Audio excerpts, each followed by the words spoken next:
ഈ വീഡിയോയിൽ നമ്മൾ നോക്കാൻ പോകുന്നത് എങ്ങനെയാണ് നോർക്ക ID കാർഡിന് അപേക്ഷ കൊടുക്കുക എന്നുള്ളതാണ്. അതായത് പ്രവാസികളായിരിക്കുന്ന ആളുകൾക്ക് ഗവൺമെന്റ് നൽകുന്ന ഒരു കാർഡാണ് നോർക്ക ID കാർഡ് എന്നുള്ളത്.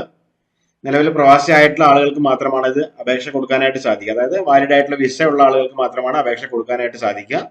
വിദേശത്തേക്ക് പോയിട്ട് 6 മാസമെങ്കിലും ആയിട്ടുള്ള ഒരാളുകൾക്ക് മാത്രമാണ് ഇതിലേക്ക് അപേക്ഷ കൊടുക്കാനായിട്ട് പറ്റുക. അപേക്ഷ കൊടുക്കാനായിട്ട് ആദ്യം തന്നെ നോർക്ക റൂട്ട്സ് വെബ്സൈറ്റിൽ വന്ന ശേഷം ഇവിടെ സൈനപ്പ് എന്നുള്ള ഭാഗം ക്ലിക്ക് ചെയ്ത് കൊടുക്കുക.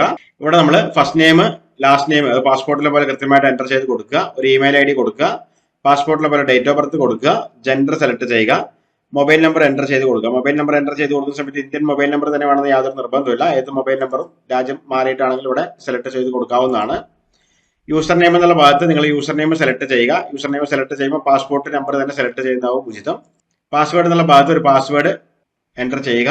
അതേ പാസ്വേഡ് തന്നെ താഴെ എൻ്റർ ചെയ്ത് കൊടുക്കുക. അതിനുശേഷം താഴെയുള്ള ക്യാപ്ച കോഡ് എൻ്റർ ചെയ്ത് കൊടുക്കുക.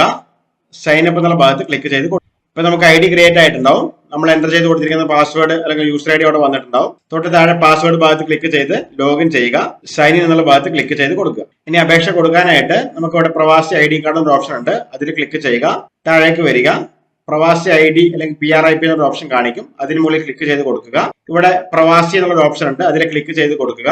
ഇവിടുത്തെ നോർക്ക രക്ഷാ പോളിസിക്കുള്ള അപേക്ഷയാണ്. അതായത് പ്രവാസികൾക്ക് ഒരു രക്ഷാ പോളിസി എന്നൊരു ഇൻഷുറൻസ് സ്കീം ഉണ്ട്.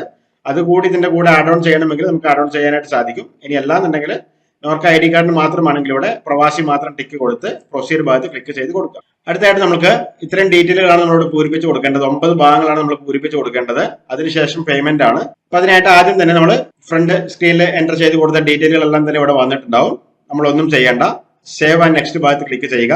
അടുത്തായിട്ട് അപേക്ഷിക്കുന്ന ആളുടെ പെർമനന്റ് അഡ്രസ് ആണ്. അതായത് നാട്ടിലെ മേൽവിലാസമാണ്. പാസ്പോർട്ടിലെ പോലെ കൃത്യമായിട്ട് എൻ്റർ ചെയ്ത് കൊടുക്കുക. ആദ്യത്തെ കോളത്തിൽ വീട്ടുപേര്, രണ്ടാമത്തെ കോളത്തിൽ സ്ഥലം, മൂന്നാമത്തെ കോളത്തിൽ ജില്ല സെലക്ട് ചെയ്ത് കൊടുക്കുക. സിറ്റി എന്നുള്ള ഭാഗത്ത് ഏതാണോ സിറ്റി ടൈപ്പ് ചെയ്ത് കൊടുക്കുക. പഞ്ചായത്താണോ മുനിസിപ്പാലിറ്റി ആണോ കോർപ്പറേഷൻ അത് ഇവിടെ തെരഞ്ഞെടുത്ത് കൊടുക്കുക. പോസ്റ്റൽ കോഡ് എൻ്റർ ചെയ്ത് കൊടുക്കുക. ലാൻഡ്മാർക്ക് നിർബന്ധമില്ല. ഇത്രയും കാര്യങ്ങൾ എൻ്റർ ചെയ്ത് കൊടുക്കുക. ശേഷം സേവ് ആൻഡ് നെക്സ്റ്റ് ഭാഗത്ത് ക്ലിക്ക് ചെയ്യുക. അടുത്ത കോളം എന്നുള്ളത് ഓഫീസിന്റെ അല്ലെങ്കിൽ ഇൻസ്റ്റിറ്റ്യൂഷന്റെ അഡ്രസ് കൊടുക്കാനുള്ളതാണ്. നമ്മളിവിടെ ഒന്നും കൊടുക്കണം നിർബന്ധമില്ല. ഇവിടെ കുറെ ഭാഗങ്ങൾ പൂരിപ്പിക്കാനുണ്ട്. ഒന്നും തന്നെ കൊടുക്കണം എന്ന് യാതൊരു നിർബന്ധമില്ല. സേവ് ആൻഡ് നെക്സ്റ്റ് ഭാഗത്ത് ക്ലിക്ക് ചെയ്ത് കൊടുക്കുക. അടുത്തായിട്ട് അഡ്രസ് എബ്രോഡ് ആണ്. അതായത് വിദേശത്തുള്ള മേൽവിലാസമാണ് ഇവിടെ നമ്മളോട് ചോദിക്കുന്നത്. ഇവിടെ നമ്മൾ ആകെപ്പാട് സെലക്ട് ചെയ്ത് കൊടുക്കേണ്ടത് ഏത് രാജ്യത്താണ് താമസം എന്നുള്ളത് മാത്രമാണ്. അല്ലെങ്കിൽ ഏത് രാജ്യത്താണ് ഇപ്പോൾ നിലവിലുള്ളതെന്ന് മാത്രം സെലക്ട് ചെയ്ത് കൊടുക്കുക. അവിടെയുള്ള അഡ്രസ്സോ കാര്യങ്ങളോ കൊടുക്കണമെന്ന് നിർബന്ധമില്ല. മാൻഡേറ്ററി അല്ല. കൊടുക്കണമെങ്കിൽ കൊടുക്കാം എന്ന് മാത്രം. സേവ് ആൻഡ് നെക്സ്റ്റ് ഭാഗത്ത് ക്ലിക്ക് ചെയ്ത് കൊടുക്കുക.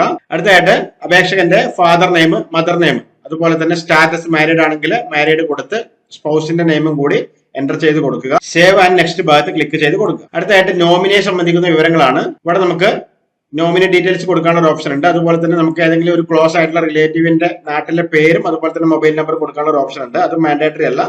നോമിനി നെയിം മാത്രം ഇവിടെ എൻ്റർ ചെയ്ത് കൊടുത്ത് നോമിനിയുമായിട്ടുള്ള റിലേഷൻ എന്താണോ, വൈഫാണെങ്കിൽ വൈഫ്, കുട്ടികളാണെങ്കിൽ കുട്ടികൾ, അച്ഛനാണെങ്കിൽ അച്ഛൻ, അമ്മയാണെങ്കിൽ അമ്മ, അതോടെ സെലക്ട് ചെയ്ത് അവരുടെ ഏജ് കൂടി ഇവിടെ ടൈപ്പ് ചെയ്ത് കൊടുക്കുക. ഒന്നിൽ കൂടുതൽ നോമിനികൾ ഉണ്ടെങ്കിൽ ഇവിടെ പ്ലസ് ബട്ടൺ ഭാഗത്ത് ക്ലിക്ക് ചെയ്ത് അടുത്ത ആളെ വീണ്ടും നമുക്ക് ചേർക്കാവുന്നതാണ്. അതിനുശേഷം സേവ് ആൻഡ് നെക്സ്റ്റ് ഭാഗത്ത് ക്ലിക്ക് ചെയ്യുക. അടുത്തായിട്ട് പാസ്പോർട്ട് ഡീറ്റെയിൽസ് ആണ്. ഇവിടെ പാസ്പോർട്ട് നമ്പർ, പാസ്പോർട്ട് ഇഷ്യൂ ചെയ്ത place, date of issue, expire date. അതിനുശേഷം പാസ്പോർട്ടിന്റെ ഫ്രണ്ട് ആൻഡ് ബാക്ക് പേജുകൾ ഇതിലേക്ക് അപ്ലോഡ് ചെയ്ത് കൊടുക്കുക. അതിനുശേഷം സേവ് ആൻഡ് നെക്സ്റ്റ് ഭാഗത്ത് ക്ലിക്ക് ചെയ്ത് കൊടുക്കുക. അടുത്തായിട്ട് നമുക്ക് നമ്മുടെ ഡ്യൂറേഷൻ, ഈ അപേക്ഷകന്റെ വിദേശത്തുള്ള താമസത്തിനെ കുറിച്ചുള്ള തെളിവ് കാര്യങ്ങളാണ്. ഇവിടെ വിസ എക്സ്പയർ ഡേറ്റ് ആണ് നമ്മൾ എൻ്റർ ചെയ്ത് കൊടുക്കേണ്ടത്. അത് വിസയുടെ എക്സ്പയർ ഡേറ്റ് അല്ലെങ്കിൽ ID കാർഡിന്റെ എക്സ്പയർ ഡേറ്റ് എൻ്റർ ചെയ്ത് കൊടുക്കുക. അടുത്തായിട്ട് വിസ പേജ് 1 എന്നുള്ള ഭാഗത്ത് ആ ഒരു വിസ അല്ലെങ്കിൽ അപേക്ഷകന്റെ വിസ ID കാർഡ് ഇതിലേക്ക് അപ്ലോഡ് ചെയ്ത് കൊടുക്കുക. ഒരു പേജ് മാത്രം കൊടുത്താൽ മതി, ബാക്കിയുള്ളതൊന്നും നമ്മൾ കൊടുക്കേണ്ട. സേവ് ആൻഡ് നെക്സ്റ്റ് ഭാഗത്ത് ക്ലിക്ക് ചെയ്ത് കൊടുക്കുക. അടുത്തായിട്ട് ഫോട്ടോയും സിഗ്നേച്ചറും അപ്ലോഡ് ചെയ്ത് കൊടുക്കുക എന്നുള്ളതാണ്. അതിനായിട്ട് രണ്ടും അപ്ലോഡ് ചെയ്ത് കൊടുക്കുക. സേവ് ആൻഡ് നെക്സ്റ്റ് ഭാഗത്ത് ക്ലിക്ക് ചെയ്ത് കൊടുക്കുക. എല്ലാം നമ്മൾ കംപ്ലീറ്റ് ചെയ്തു. എവരിതിങ് ഈസ് ഡൺ എന്ന് പറഞ്ഞിട്ട് കാണിക്കും. നെക്സ്റ്റ് ഭാഗം ക്ലിക്ക് ചെയ്യുക. ഇതിലേക്ക് ആവശ്യമുള്ള പേയ്മെന്റ് ആയിട്ട് 372 രൂപയാണ് വരിക. കണ്ടിന്യൂ ടു പേയ്മെന്റ് ഭാഗത്ത് ക്ലിക്ക് ചെയ്യുക. ഇവിടെ നമുക്ക് debit card, net banking, UPI സൗകര്യങ്ങൾ ഉപയോഗിച്ചിട്ട് പേയ്മെന്റ് കംപ്ലീറ്റ് ചെയ്യുക. പേയ്മെന്റ് കംപ്ലീറ്റ് ചെയ്ത് കഴിയുമ്പോൾ നമുക്ക് പേയ്മെന്റ് സ്ലിപ്പ് ലഭിക്കും. ചിലപ്പോൾ ലോഗൌട്ട് ആവും. ലോഗൌട്ട് ആവുകയാണെങ്കിൽ നമ്മൾ ഒന്നും കൂടി ലോഗിൻ ചെയ്യുക. ലോഗിൻ ചെയ്ത് കഴിയുമ്പോൾ നമുക്ക് ഒരു സ്ലിപ്പ് ലഭിക്കുന്നതാണ്. കസ്റ്റമർക്ക് ആവശ്യമാണെങ്കിൽ എടുത്തു കൊടുക്കാൻ നിർബന്ധമില്ല. അതിനുശേഷം 2 ആഴ്ചക്കുള്ളിൽ ഡിജിറ്റൽ കോപ്പി നമുക്ക് അപ്രൂവ് ആയിട്ട് നമ്മുടെ ഈ ലോഗിൻ ID ഉപയോഗിച്ചിട്ട് തന്നെ എടുക്കാനായിട്ടും സാധിക്കുന്നതാണ്. ഈ ഒരു രീതിയിലാണ് നമ്മൾ നോർക്ക ID കാർഡിന് അപേക്ഷ കൊടുക്കുന്നത്.